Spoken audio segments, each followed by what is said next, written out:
Bien-aimés frères et sœurs, vous connaîtrez la vérité et la vérité vous affranchira. Ça, c'est pas moi qui le dis, c'est la Bible qui le dit. Mais moi, je vous dis mieux.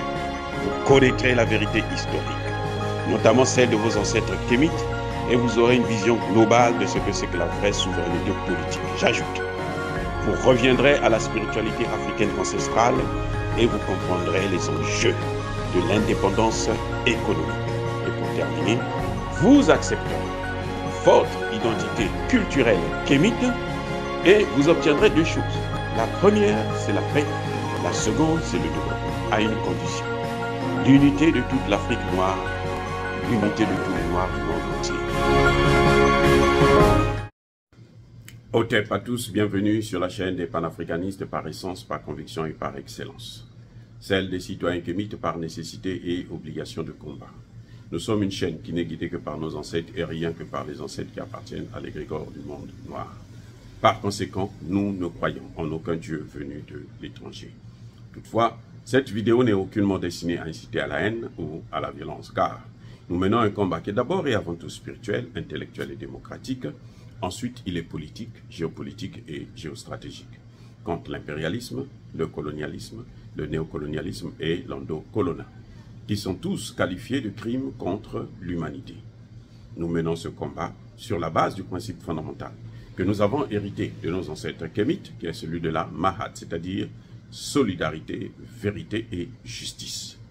Vous êtes donc en droit de connaître la vérité et nous avons l'obligation de vous dire la vérité, rien que la vérité, afin que justice soit rendue au continent africain. Et ça, c'est notre modeste contribution dans cette noble lutte en faveur de la souveraineté, la dignité, la solidarité et l'unité africaine. C'est exactement ça que nous appelons le panafricanisme. Bien-aimés frères et sœurs, pourquoi la guerre persiste en Russie? Pourquoi n'y a-t-il pas de négociation? Qu'est-ce qui se passe? Eh bien, pour comprendre cela, il faut chercher, se poser la question, quels sont les objectifs de l'OTAN? Vous savez, l'OTAN a réussi à pousser l'ex-URSS à la faute. Eh oui, l'OTAN a réussi à pousser l'ex-URSS à la faute. Et puis, ils se sont auto-détruits eux-mêmes.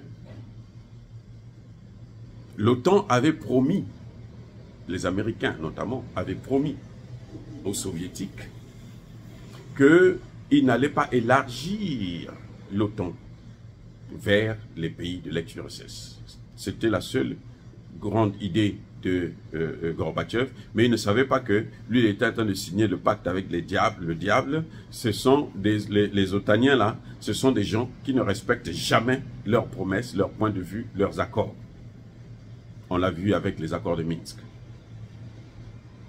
Donc, le jour même où l'ex-URSS était en train de disparaître en tant que grand État, eh bien, les États-Unis, devenus la première puissance, étaient déjà en train de planifier pour l'élargissement de l'OTAN. L'objectif, c'est lequel? L'objectif, c'est détruire la Russie, démanteler la Russie, balkaniser la Russie, divisionner la Russie et se le partager comme ils ont partagé l'Afrique en 1885.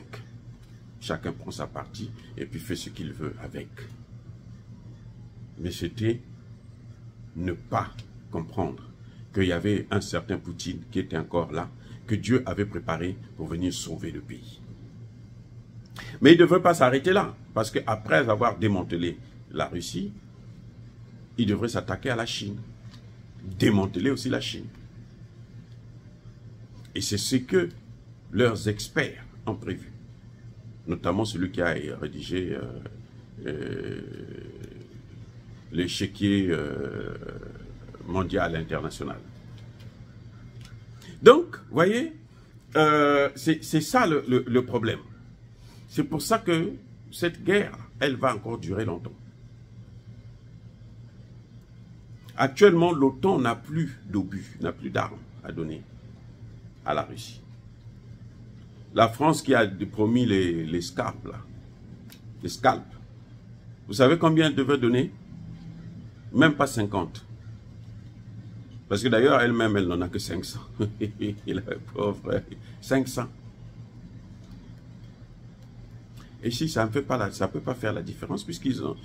Scalp, là, c'est exactement Shadow. Ce que les Anglais ont donné.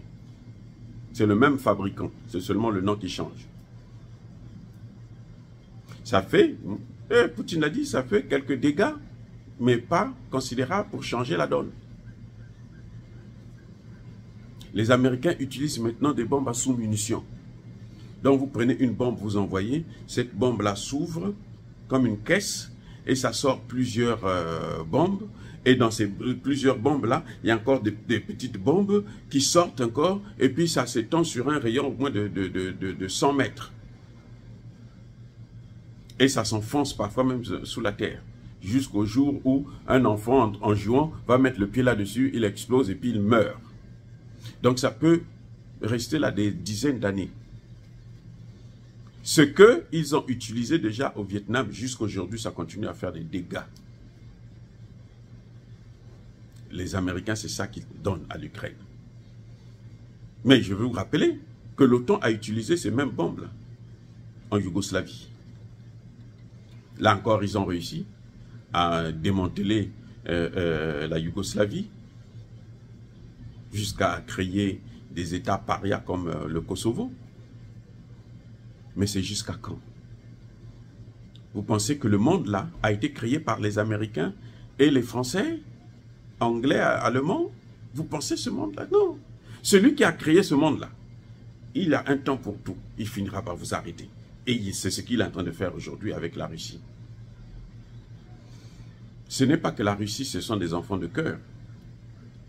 Mais c'est que eux, ils ont tellement abusé avec ce monde que Dieu a créé. Ils se sont passés pour les créateurs d'un monde. Et Dieu est obligé de les arrêter. Par tous les voies et moyens. Et c'est comme ça même qu'ils vont perdre l'Afrique. Eh oui. L'entrée de l'Ukraine à l'OTAN était conditionnée. Moi, je ne suis pas surpris. C'était conditionné. Qu'ils fassent la guerre, qu'ils gagnent la guerre, et puis, ils les aident à détruire la Russie. À ce moment, ben, ils rentrent dans l'Ukraine. L'Ukraine a fait la guerre. Elle ne réussit pas. Ils ont fait l'offensive. Ça ne marche pas. Pourquoi voulez-vous qu'on prenne l'Ukraine pour le mettre dans l'OTAN s'il n'a pas réussi la mission qui lui avait été confiée? C'est comme si c'est un cadeau à celui qui échoue. C'est une prime à l'échec et à l'idiotie. Donc ils ne peuvent pas le faire. C'est pour ça qu'on n'a pas pris, que l'Ukraine n'est pas rentrée dans l'OTAN. Depuis quand les armes ont commencé à pleuvoir en Ukraine? Depuis quand ils ont commencé à alimenter l'Ukraine en armes? C'est depuis 2014.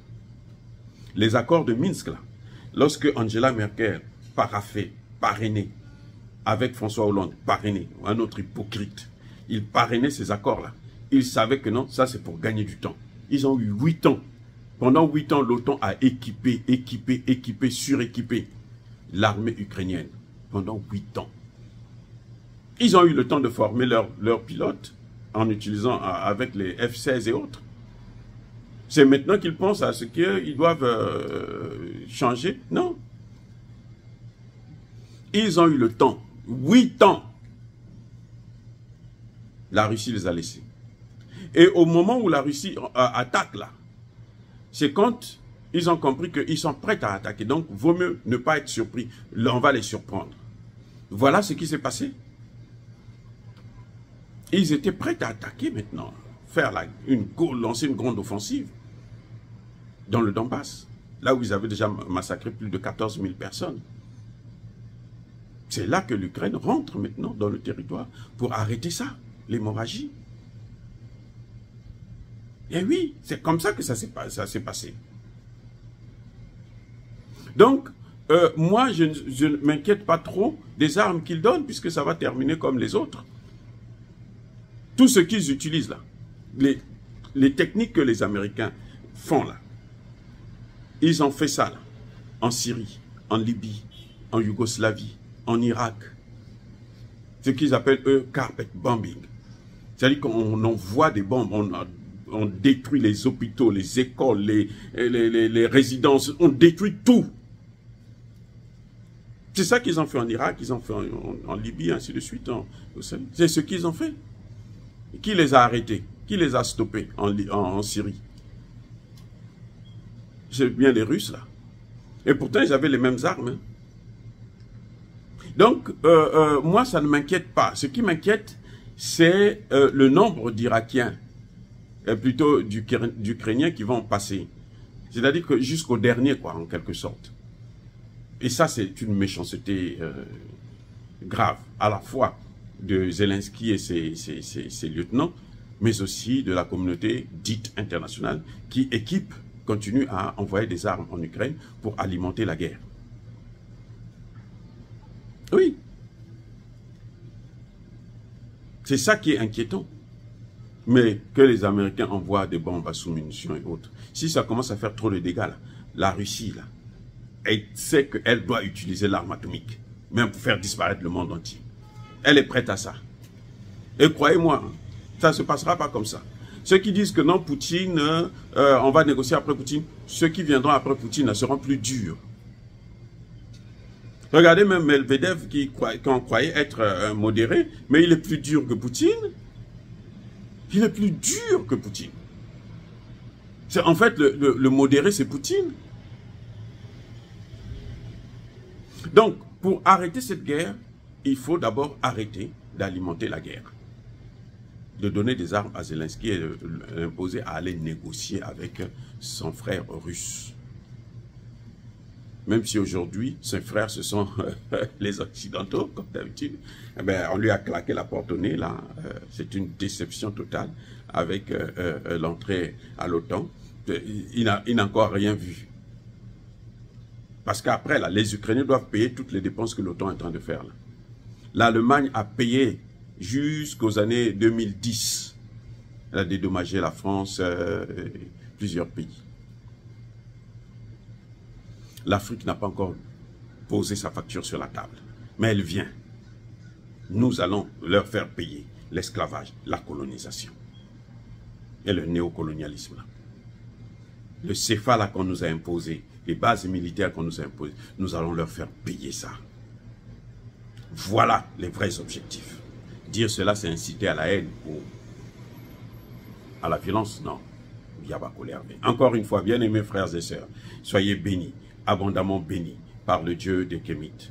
Je persiste et je signe. Mais que tous ceux qui persécutent le continent africain, le pillent et le déstabilisent, qu'ils soient noirs, blancs, chinois, arabes, indiens, qui qu'ils soient maudits, punis, foudroyés, neutralisés, effacés, écrasés par ce Dieu des Kémites et par nos ancêtres angélisés. Vive l'Afrique éternelle, j'ai dit et j'assume.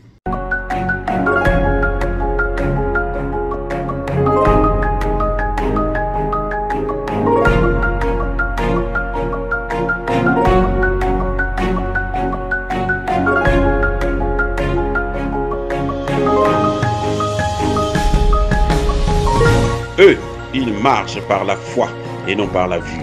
Mais moi, je vous conseille vivement de marcher par la connaissance scientifique et historique, notamment celle de nos ancêtres kémites, par les 5 sens et par l'intelligence. À vous, à Pierre.